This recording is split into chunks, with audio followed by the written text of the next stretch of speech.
There's a death row inmate who we've executed over a dozen times. He won't stay dead. We killed Joseph Glass for the first time on August 18, 1999. I knew he was a strange case since day one. Never seen a guy so happy to die before. It was like we were doing him a favor. He refused the automatic appeal. He refused to be seen by a chaplain. He just wanted it over with. It had only taken a little over a year, and it was already time for him to make his appointment with God. He freaked me out, just passing by his cell. He was like our very own Hannibal Lecter, the way he just stood there in the back of his cell like he'd been waiting for you. The lights always burned out in any cell he was in, and maintenance had gotten tired of fixing them. Not that he seemed to mind in the slightest. The darkness seemed to swallow his top half, and all I could see were the whites of his beady little eyes poking out of all that black. Billy drummed his baton against the bars. "Up and at 'em, Capo," he called in that mocking tone. "Time finally come for you to pay what you owe, you sick son of a..." "Billy," Warden Taft silenced him with a word. "If you can't act like a professional, you're going to have to sit this one out." Billy paused and licked his chapped lips. "Nah," he muttered. "This a show I can't miss." Glass seemed to tick Billy off more than any prisoner before him.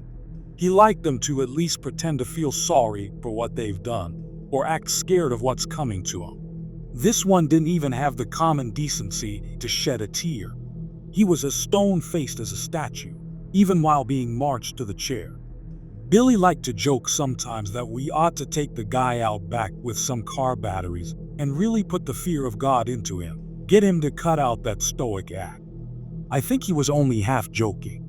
After what this guy did to those girls, well, Billy has a daughter, so I guess it struck a chord. We all watched him fry. The warden, his closest men, the thin-faced man representing the commissioner of corrections, the prison physician, the families of those poor girls. It couldn't have gone more by the book. Only oddity I'd noticed at the time was that the stench of death never quite left the clothes I'd worn that day. And then the next morning, we came into work to see the whites of those beady little eyes staring at us from the darkness again. "Good morning, sirs," he said, just as he did every morning, in that airy, hoarse little voice. I'll admit it. I dropped everything I was carrying, stumbled back, stammered like a confused child. Hell, I almost screamed. You're not. Why, you're supposed to be. I don't know what you mean, sir." He leaned in like he was trying to stare a hole through my chest. His tone almost sounded disappointed. "You never came for me. You promised me that yesterday would be the end, sir. But you never came. I waited all night long. Why did you lie to me?" Me and Taft looked at each other. We both had the exact same question on our minds. If Glass was still alive, who the hell did we roll into the morgue last night? Jesus Christ, Taft gagged when he pulled back the cadaver cover, stumbling away. "It's Billy." I looked. I know I shouldn't have, but I couldn't help it. And I'll be forever haunted by the sight of my friend lying there on his back, mouth agape and cloudy eyes staring into the ceiling, open wide as if he'd spent his last moments in a state of terror. The public never found out what happened. The cover-up story was that poor Billy had been taken by cardiac arrest. Internally, it was the scandal to end all scandals. Worst case of incompetence and negligence in history, they called it. They brought the hammer down on anyone even tangentially involved. Me and Taft were out on our ears, and they would have prosecuted us too, but that would have required admitting it ever happened. But I just could never wrap my head around it. Of those dozens of witnesses, not a single person noticed we were strapping a guard to the chair, not an inmate. It was impossible to the point of absurdity. Glass had been the man in that chair. I'd never been more certain of anything in my life. Some months later, I noticed power flickering off all over the city one evening. It was brief, so I thought nothing of it, at least until I got a call from a familiar number the very next morning. I understand you were one of the staff who regularly worked with one Joseph Glass. We would like to consult with you about an evolving situation. Oh, at 7 p.m. yesterday, we attempted the execution of Joseph Glass for the second time. There was a long pause, and when the voice returned, the professionalism had melted away, replaced with a baffled anxiety. And well, it didn't. It didn't work. I blinked. It didn't. What? There came a long sigh. Perhaps. It'd be best if you saw for yourself. And just like that, me and Taft had our jobs back. Officially, Joseph Glass had been successfully executed on August 18, 1999. Unofficially, they tried again 6 months later, just to tie up loose ends. This time, he hadn't even had the courtesy to pretend to die. He just sat there on the chair, motionless and unaffected, while the who'd flipped the switch suddenly seized up and began to convulse, screaming and gnashing and wailing as electricity seared him beneath his skin, clawing at his chest until his eyes popped in his skull and rolled down his face like melted candle wax. All around him, lights flickering, machines bursting from pressure, electrical panels vomiting arcs of static. It was a mess. The feds were crawling all over this case now, from a department I've never heard of. Something about investigating preternatural activity. They told me Glass was refusing to speak with anybody but the CEOs who'd once cared for him. Being walked into that interrogation room almost made me feel like I, myself, was a convict being marched to his execution. Glass was staring at me when I walked in, like he'd been sat there, motionless, waiting for me. I expected nothing less. I took a shuddering breath as I sat across from him. I'd sat across from serial killers and psychos before and showed no hint of fear. But how could I not, now, sitting across from a man who can kill people without touching them? Glass, Officer Mendez. His tone betrayed no emotion. I had thought you'd abandoned me. I winced. No, Glass. I'd just been temporarily relieved. It's good to see you again. Would you like a glass of water? I offered it to him. He didn't even look at it. His eyes just bored into mine, relentless. I'm here to ask you a few questions. Silence. Okay, I'm Glass. I need to know how you killed Billy and Kramer. I didn't, he replied. It did. The thing standing behind you. I didn't bother to turn around. I had enough experience with prisoners trying to trick me into looking the other way while they pulled off some half-baked escape plan. Glass, please, let's take this seriously, I replied. I've always treated you with respect, haven't I? You've never had any problems with me. Actually, I do. I have a problem with all of you. Oh, you here all believe that death is a punishment. There was the first hint of emotion I'd ever heard in his voice. It's not. It's freedom. The only freedom. You promised me that gift. You promised me you'd let me die. You've given it to so many other prisoners while leaving me behind, with all of your machines and your science and your knowledge. Surely you can find a way, if anyone. My throat felt suddenly dry. I had to take a sip of the water myself and hoped it would quell my burning nerves. We're trying our best, Glass. But you have to work with us. It may help if you told us what exactly is preventing us from executing you.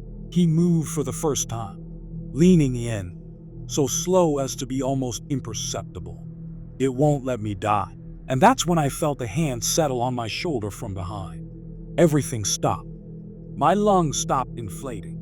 I swear, my heart stopped beating, and my blood froze in place in my veins, and it all felt so cold. I could see the hand in the corner of my eyes, long and veiny and black. I could feel the breath on the back of my neck. I'd once mocked the way deers froze in headlights. Now I understood.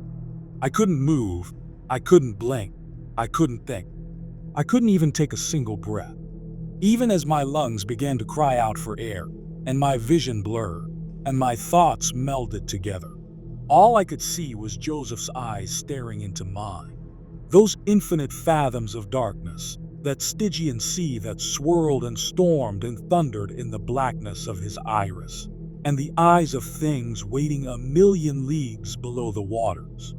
And I would have suffocated there, too terrified to even breathe, if those agents in black had not called off the interrogation then and come storming into the room. Later, they showed me the tapes from the security camera. There'd been nothing behind me. Nothing placing its thin hand upon my shoulder. Nothing at all. On May 7, 2001, Glass was set to be executed for the third time via hanging, or so I heard, in some government black site somewhere, far from prying eyes. While it was set to happen, me and Taft were sharing glasses of scotch in his office, nominally to celebrate. Really, because we were scared. Taft always struck me as young at heart despite his years, but this was the first time the warden had ever looked truly, properly old. He watched the yard below as he had a drink. "Did I ever tell you why I chose this line of work, Mendez?" I shook my head and he sighed.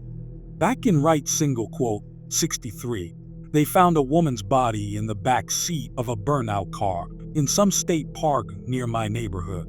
A prostitute. One of her Johns had chopped her up, burned all the evidence.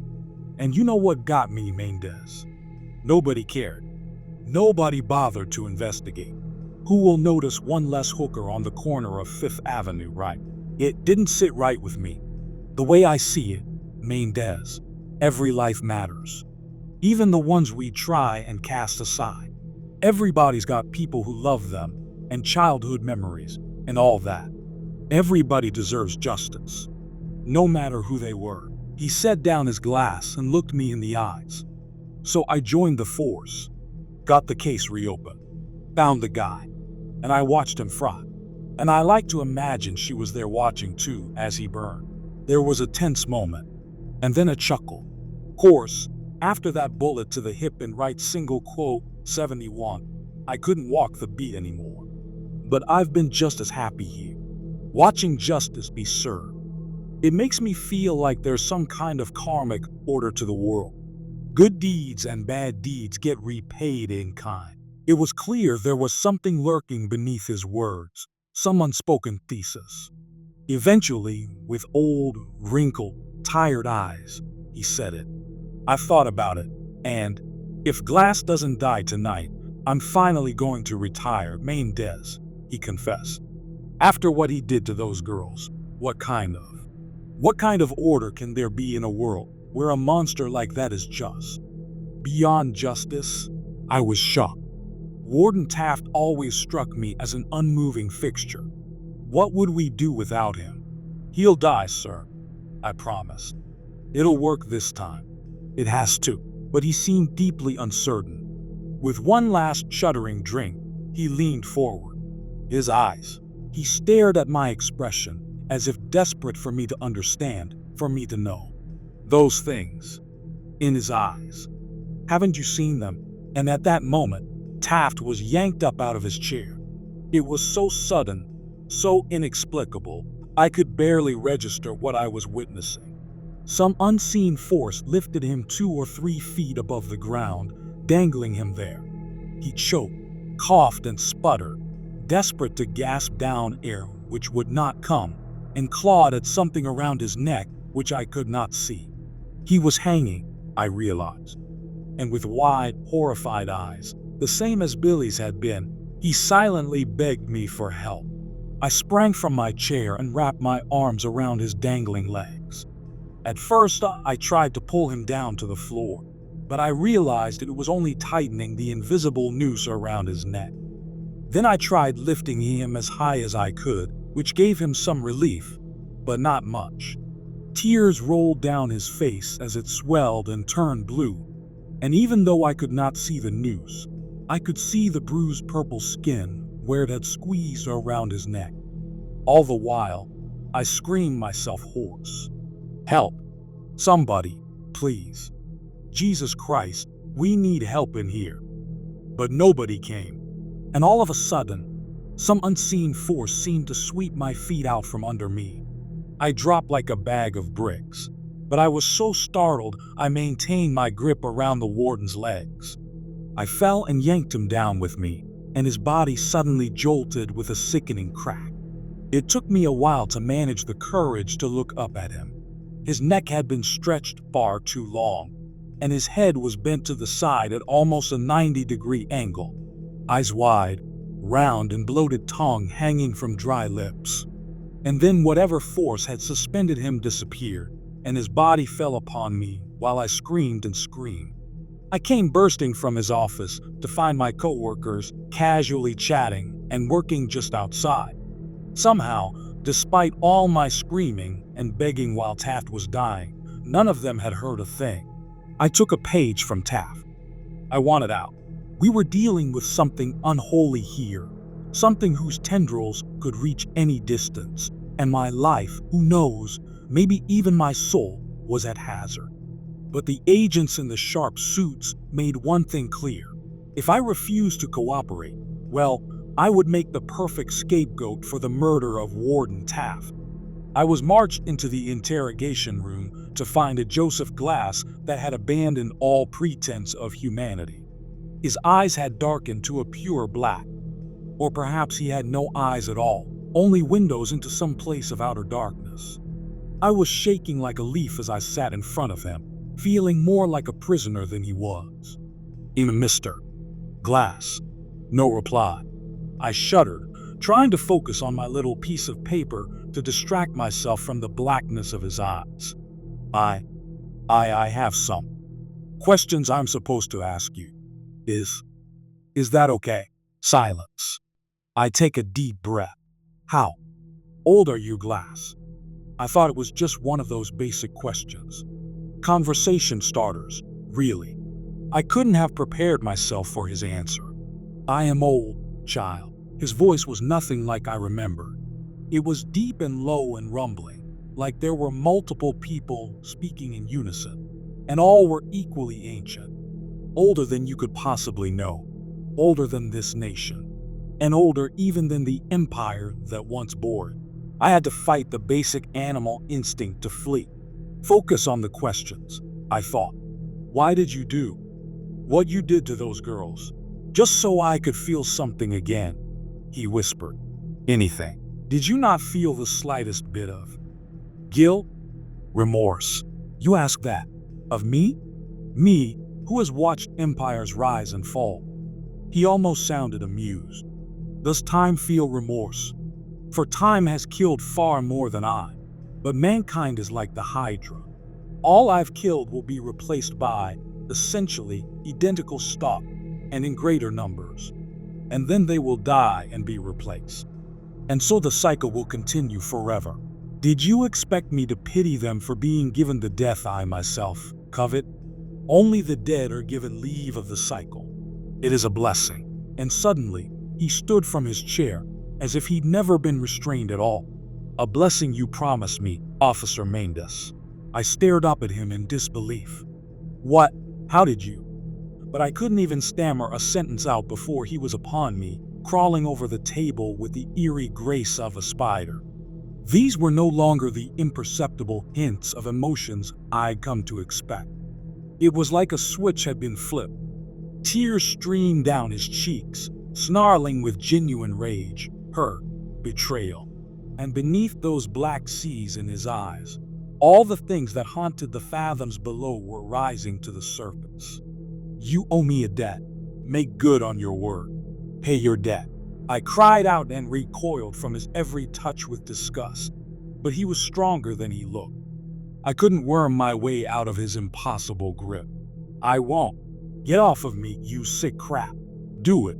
Pay me what you owe. It was like 1,000 different voices screaming in my ear. Straining and weeping, I locked my hands around his neck and pressed my thumbs against his throat, trying to strangle him. But instead, I could just feel that grip upon my own neck, squeezing the life out of myself as my lungs burned for air. Yet I kept pressing harder and harder, as if hoping I might somehow break through whatever unholy force was protecting him. And then those terrible hands grasped my shoulders again, and I was paralyzed by a terror that could be called nothing but ancient and primal. Like the thing standing behind me was the same force that had kept my ancestors huddled terrified in their caves 100,000 years ago. And every one of those voices was crying out to me through my very blood. And it pulled me from my chair, threw me as though I were weightless. And the next thing I knew, I was waking up in the infirmary. Once more, none of this was captured on the security camera. In the footage, I just enter the room and have a seat with strange, almost robotic movements. And then the both us just sit there, staring at each other without speaking, without moving, without blinking, for an hour. After this, Joseph Glass entered a catatonic state, and from then on refused to converse with even me. Now that my usefulness had ended, the agents discarded me like yesterday's trash. Don't even seem to care if I tell anybody. Who would believe me? I thought I'd gotten lucky, that my nightmare was over. I couldn't have been more wrong. Go sorting through any public records, and you won't find a single mention of the name Joseph Glass. They've squirreled him away in that off-the-books black site and scrubbed away every other trace of him. I'd say he'd been unpersoned, if indeed he could ever be called a person at all. But they're still trying every execution method in the book. I don't know quite why. Maybe it's for research. I'm sure the US military would love to find the secret to making its men as unkillable as Glass. And besides, they're not the ones who have to deal with the consequences. On June 3, 2005, they tried a firing squad. I know this because me and my wife were out on our second honeymoon, slow dancing by the lake at night to our favorite song, when I felt a wetness against my chest. I looked down to see her eyes as gray and dull as foggy glass, and her chest shredded to Swiss cheese by rounds that made no sound. On December 23, 2012, they tried lethal injection.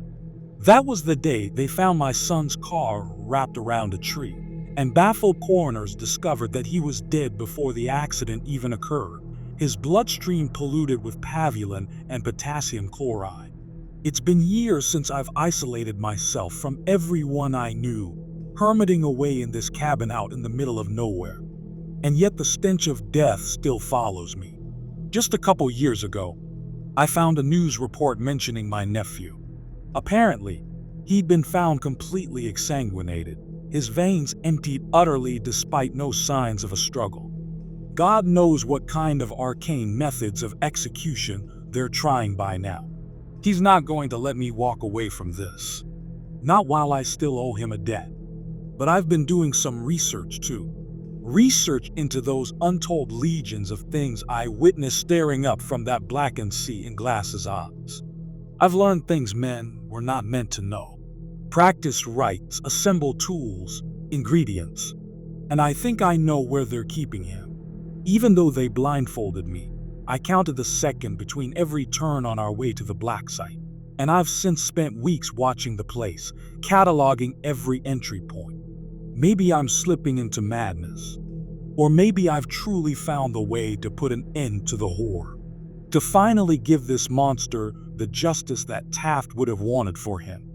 Joseph Glass had been right about one single thing. I have to pay what I owe, even if it kills me. I hope you guys like this video. If you did, make sure like, comment, share, and subscribe the channel Mark Stories.